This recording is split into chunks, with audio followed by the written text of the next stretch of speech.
Hello everyone. ఈరోజు సొరకాయ అప్పలు ఎలా చేయాలో ఈ వీడియోలో చూద్దాం.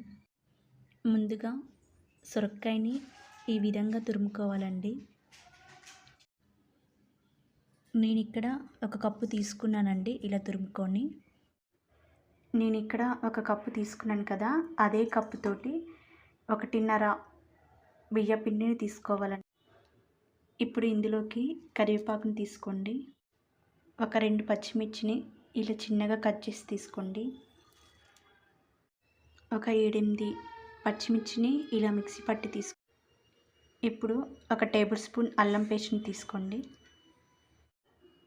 సాల్ట్ 1 టేబుల్ స్పూన్, కొద్దిగా పసుపుని తీసుకోండి. ఇప్పుడు వీటన్నిటిని కూడా ఒకసారి కలపండి.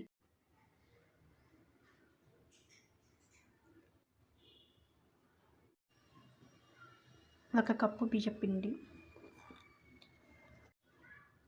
1.5 కప్పు బియ్యపిండిని తీసుకోండి. సరిపోకుంటే ఇంకొంచెం యాడ్ చేసుకోవచ్చు, ఎందుకంటే సొరకాయల్లో వాటర్ ఎక్కువ ఉంటాయి కదా, దాన్ని బట్టి కలుపుతూ పిండిని యాడ్ చేసుకుంటూ ఉండండి. పిండిని ఈ విధంగా కలుపుకోవాలండి. మరీ జోరుగా కాకుండా మరీ టైట్గా కాకుండా కరెక్ట్గా కలుపుకోవాలి. మనం పట్టుకుంటే చేతికి పిండి అంటకూడదు, అలా కలుపుకోవాలి. పిండిని ఈ విధంగా కలుపుకోవాలండి.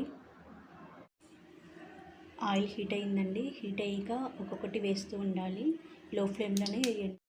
ఈ విధంగా చిన్నగా ఉండలు తీసుకొని ఒక ఆయిల్ పేపర్ తీసుకున్నానండి. ఇక్కడ చేతికి ఆయిల్ అంటించుకుంటూ దీని మీద చిన్నగా ప్రెస్ చేస్తూ తీసుకోండి. ఒక్కొక్కటి ఇలా ఆయిల్లో వేస్తూ ఉండండి.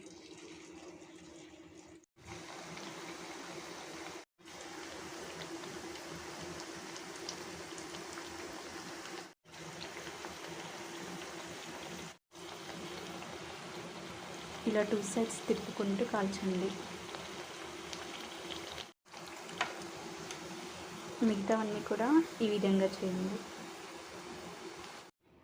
చూసారు కదా, సొరకాయ అప్పలు రెడీ అయ్యాయండి. ఇంకా వేడివేడిగా తింటే సూపర్గా ఉంటుంది. మీరు కూడా ఈ విధంగా ట్రై చేయండి. మీకు ఎలా వచ్చిందో కామెంట్ చేయండి. ఈ వీడియో నచ్చినట్లయితే లైక్ చేయండి, సబ్స్క్రైబ్ చేయండి. మరిన్ని వీడియోల కోసం మన ఛానల్ని సబ్స్క్రైబ్ చేయండి. Thank you.